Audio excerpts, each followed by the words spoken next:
आज का दिन अद्भुत है और ये पल अनमोल है। जो दृश्य यहां मैंने देखा, जो उत्साह, जो तालमेल मुझे दिखा, भूपेन संगीत की जो लय दिखी, अगर मैं भूपेन दा के ही शब्दों में कहूं तो मन में बार बार आ रहा था, समय ओ धीरे चलो, समय ओ धीरे चलो। मन कर रहा था भूपेन संगीत की ये लहर ऐसे ही हर तरफ बहती रहे, बहती ही रहे। मैं इस आयोजन में हिस्सा लेने वाले सभी कलाकारों की बहुत बहुत सराहना करता हूं। असम का मिजाज ही कुछ ऐसा है कि हर ऐसे आयोजन में नया रिकॉर्ड बन जाता है। आज भी आपकी परफॉर्मेंस के जबरदस्त तैयारी दिख रही थी। आप सबका अभिनंदन, आप सबको बधाई। साथियों, अभी कुछ दिन पूर्व ही 8 सितंबर को भूपेन हजारिका जी का जन्मदिवस बीता है। उस दिन मैंने भूपेन दा को समर्पित एक लेख में अपनी भावनाएं व्यक्त की थी। मेरा सौभाग्य है कि उनके जन्म शताब्दी वर्ष के इस आयोजन में मुझे हिस्सा लेने का अवसर मिला है। अभी हेमंता कह रहे थे कि मैंने आकर के कुछ कृपा की है। उल्टा है, ऐसे पवित्र अवसर पर आना ये मेरा सौभाग्य है।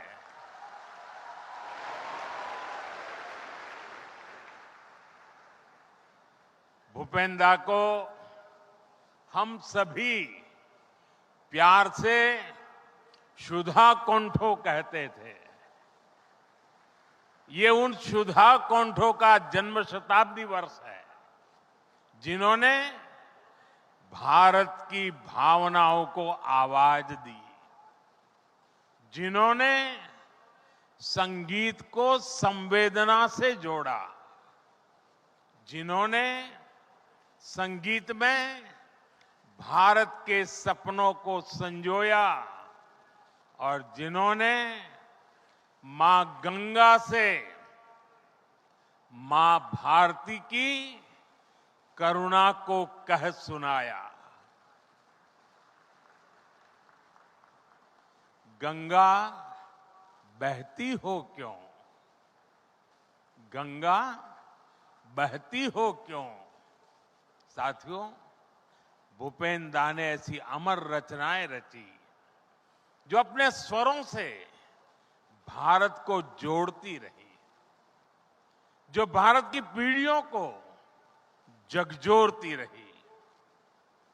भाइयों बहनों, भूपेन दा सशरीर हमारे बीच नहीं रहे, लेकिन उनके गीत, उनके स्वर आज भी भारत की विकास यात्रा के साक्षी बन रहे हैं, उसे ऊर्जा दे रहे हैं।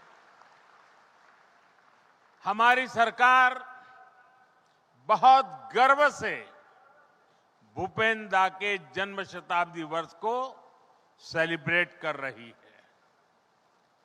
हम भूपेन हजारिका जी के गीतों को, उनके संदेशों को और उनकी जीवन यात्रा को घर घर ले जा रहे हैं।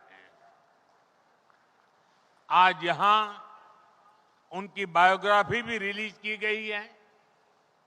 मैं इस अवसर पर डॉक्टर भूपेन हजारिका जी को श्रद्धापूर्वक नमन करता हूं। मैं असम के भाई बहनों के साथ ही हर भारतवासी को भूपेन दा के जन्म शताब्दी वर्ष पर बधाई देता हूं। साथियों, भूपेन हजारिका जी ने जीवन पर्यंत संगीत की सेवा की। संगीत जब साधना बनता है तो वो हमारी आत्मा को छूता है, और संगीत जब संकल्प बनता है तो वो समाज को नई दिशा दिखाने का माध्यम बन जाता है। भूपेन दा का संगीत इसलिए ही इतना विशेष था। उन्होंने जिन आदर्शों को जिया, जो अनुभव किया, वही अपने गीतों में भी गाया। हम उनके गीतों में मां भारती के लिए इतना प्रेम इसलिए देखते हैं क्योंकि वो एक भारत श्रेष्ठ भारत की भावना को जीते थे। आप देखिए, पूर्वोत्तर में उनका जन्म हुआ। ब्रह्मपुत्र की पावन लहरों ने उन्हें संगीत की शिक्षा दी। फिर वो ग्रेजुएशन के लिए काशी गए। ब्रह्मपुत्र की लहरों से शुरू हुई भूपेन दा की संगीत साधना गंगा की कलकल से सिद्धि में बदल गई। काशी की गतिशीलता ने उनके जीवन को एक अविरल प्रवाह दिया। वो एक यायावर यात्री बन गए। उन्होंने पूरे भारत का भ्रमण किया, फिर पीएचडी करने अमेरिका तक गए। लेकिन जीवन के हर पड़ाव पर वो असम की धरती से एक सच्चे बेटे की तरह जुड़े रहे, और इसीलिए वो फिर वापस भारत लौटे। यहां आकर फिल्मों में वो सामान्य मानवी की आवाज बने। उनके जीवन की पीड़ा को स्वर दिया। वो आवाज आज भी हमें झकझोरती है। उनका गीत मानु है मानु होर बाबे, जो दिए ओ कोनु ना भावे, ओ कोनी हो अनुभूति रे, भावी वो कोने नु कुआ। अर्थात अगर मनुष्य ही मनुष्य के सुख दुख दर्द तकलीफ के बारे में नहीं सोचेगा तो फिर कौन इस दुनिया में एक दूसरे की चिंता करेगा। सोचिए, ये बात में कितनी प्रेरणा हमें देती है। इसी विचार को लेकर आज भारत गांव, गरीब, दलित, वंचित, आदिवासी के जीवन को बेहतर बनाने में लगा है। साथियों, भूपेन दा भारत की एकता और अखंडता के महान नायक थे। दशकों पहले जब नॉर्थ ईस्ट उपेक्षा का शिकार था, नॉर्थ ईस्ट को हिंसा और अलगाववाद की आग में जलने के लिए छोड़ दिया गया था, तब भूपेन दा उस मुश्किल समय में भी भारत की एकता को ही आवाज देते रहे। उन्होंने समृद्ध पूर्वोत्तर का सपना देखा था। उन्होंने प्रकृति के अद्भुत सौंदर्य में बसे पूर्वोत्तर के लिए गीत गाए थे। उन्होंने असम के लिए गीत गाया था, नाना जाति उपजाति रहोनिया कुष्टी आकू वाली लोई होई शिल सृष्टि ऐ मोर अहोम देश। जब हम ये गीत गुनगुनाते हैं तो हमें हमारे असम की विविधता पर गर्व होता है। हमें असम की सामर्थ्य और क्षमता पर गर्व होता है। साथियों, अरुणाचल से भी उन्हें उतना ही प्रेम था और इसीलिए अरुणाचल के मुख्यमंत्री आज विशेष रूप से आए हैं। भूपेंद्र दा ने लिखा, अरुण किरण शीश भूषण भूमि सुरमयी सुंदरा अरुणाचल हमारा, अरुणाचल हमारा। साथियों, एक सच्चे राष्ट्रभक्त हृदय से निकली आवाज कभी निष्फल नहीं होती। आज नॉर्थ ईस्ट को लेकर उनके सपनों को साकार करने के लिए हम दिन रात काम कर रहे हैं।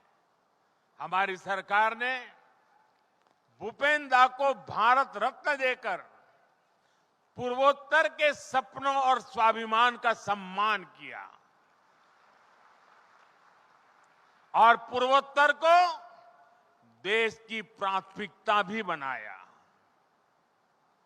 हमने देश के सबसे लंबे ब्रिजेज में से एक असम और अरुणाचल को जोड़ने वाला ब्रिज बनाया तो उसका नाम भूपेन हजारिका ब्रिज रखा।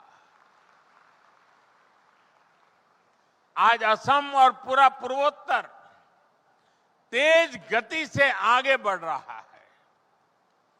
विकास के हर आयाम में नए रिकॉर्ड बनाए जा रहे हैं। विकास की ये सिद्धियां देश की ओर से भूपेंद्र दा को सच्ची श्रद्धांजलि है। साथियों, हमारे असम ने, हमारे पूर्वोत्तर ने भारत की सांस्कृतिक विविधता में हमेशा बड़ा योगदान दिया है। इस धरती का इतिहास, यहां के पर्व, यहां के उत्सव, यहां की कला, संस्कृति, यहां की प्राकृतिक सुंदरता, इसकी दैवीय आभा और इस सब के साथ भारत माता की आन बान शान और रक्षा के लिए यहां के लोगों द्वारा दिए गए बलिदान, इसके बिना हम अपने महान भारत की कल्पना नहीं कर सकते। हमारा पूर्वोत्तर तो देश के लिए नए प्रकाश, नई रोशनी की धरती है। देश की पहली सुबह भी यही तो होती है। भूपेंद्र दा ने इसी भाव को अपने गीत में स्वर दिया था, ओहोम आमार रूपो ही गुनोरू नाई हेश भारत तोरे पूर्वो दिखो रे हुयो उठा देश।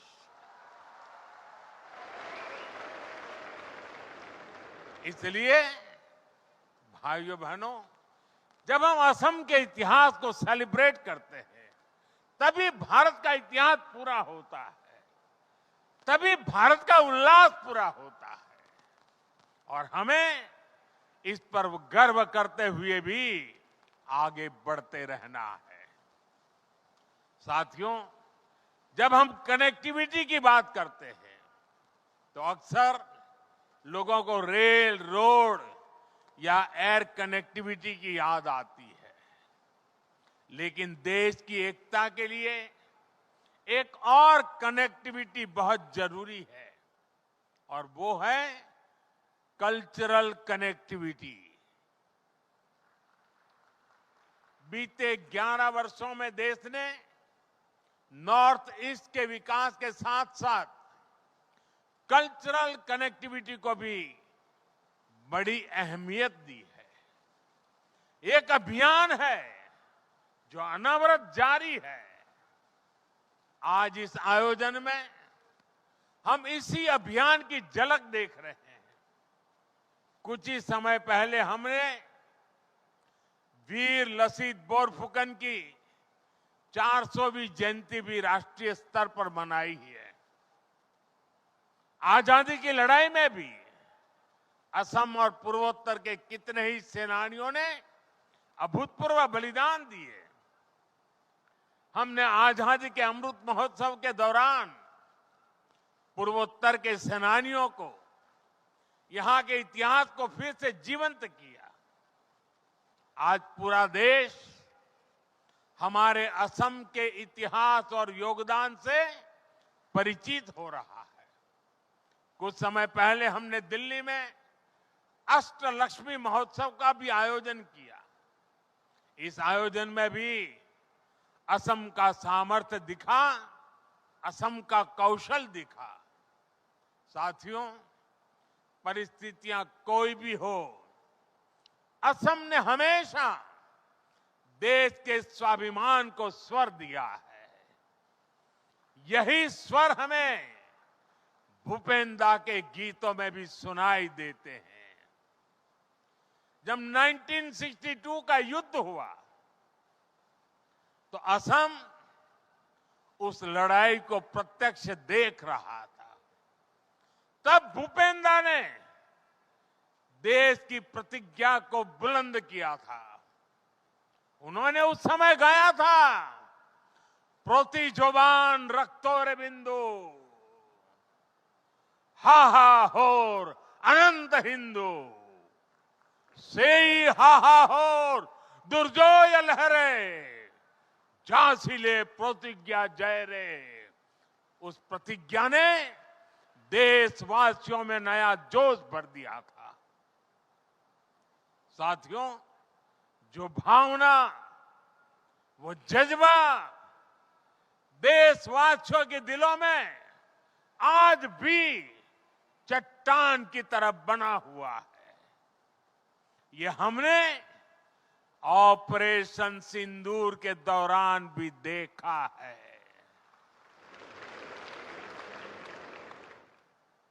पाकिस्तान के आतंकी मंसूबों को देश ने ऐसा जवाब दिया कि भारत की ताकत की गूंज पूरी दुनिया तक गई है।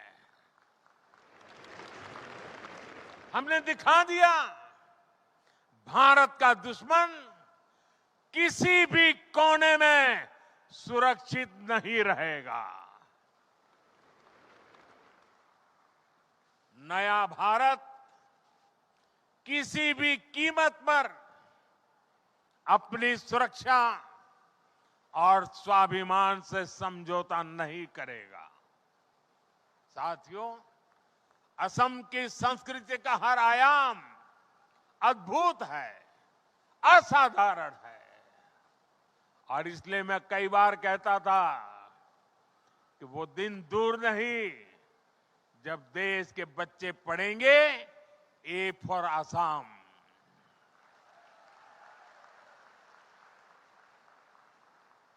यहां की संस्कृति, सम्मान और स्वाभिमान के साथ साथ असीम संभावनाओं की स्रोत भी है। असम के परिधान, यहां का खान पान, असम का पर्यटन, यहां के प्रोडक्ट्स हमें इसे देश ही नहीं पूरी दुनिया में पहचान दिलानी है। आप सब जानते हैं असम के गमोसा की ब्रांडिंग तो मैं खुद ही बहुत गर्व से करता रहता हूं। ऐसे ही हमें असम के हर उत्पाद को दुनिया के कोने कोने में ले जाना है। साथियों, भूपेंद्र का पूरा जीवन देश के लक्ष्यों के प्रति समर्पित रहा। आज भूपेंद्र के जन्म शताब्दी वर्ष के इस अवसर पर हमें देश के लिए आत्मनिर्भरता का संकल्प लेना है। मैं असम के मेरे भाई बहनों से अपील करूंगा, हमें वोकल फॉर लोकल का ब्रांड एम्बेसडर बनना है। हमें स्वदेशी चीजों पर गर्व करना है। हम स्वदेशी ही खरीदें और स्वदेशी ही बेचें। हम इन अभियानों को जितनी गति देंगे, विकसित भारत का सपना उतना ही तेज गति से पूरा होगा। साथियों, भूपेंद्र ने 13 साल की उम्र में गीत लिखा था। अग्नि जुगोर फिरिंगोती मोय नोतुन भारत गोडिम हरबो हारार हरबोश्वो पुनार फिराय आनिम नोतुन भारत गोडिम। साथियों, इस गीत में उन्होंने खुद को अग्नि की चिंगारी मानकर यह संकल्प लिया था कि नया भारत बनाएंगे, एक ऐसा नया भारत जहां हर पीड़ित, हर वंचित को उनका अधिकार वापस मिले। मेरे भाई और बहनों, नूतन भारत का जो सपना भूपेंद्र ने तब देखा था, आज वो देश का संकल्प बन चुका है। हमें इस संकल्प से खुद को जोड़ना है। आज समय है हम अपने हर प्रयास, हर संकल्प के केंद्र में 2047 के विकसित भारत को रखें।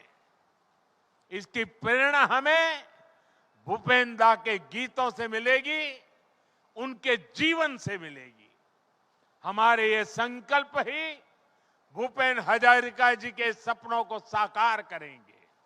इसी भाव के साथ मैं एक बार फिर सभी देशवासियों को भूपेंद्र के जन्म शताब्दी वर्ष की बहुत बहुत बधाई देता हूं। मेरी आप सबसे प्रार्थना है, अपना मोबाइल फोन निकालिए और मोबाइल फोन की फ्लैश लाइट चालू करके भूपेंद्र को श्रद्धांजलि दीजिए। हजारों हजारों ये दीप भूपेंद्र की अमर आत्मा को श्रद्धांजलि दे रहे हैं। उनके स्वर को आज की पीढ़ी रोशनी से सजा रही है। आपका बहुत बहुत धन्यवाद।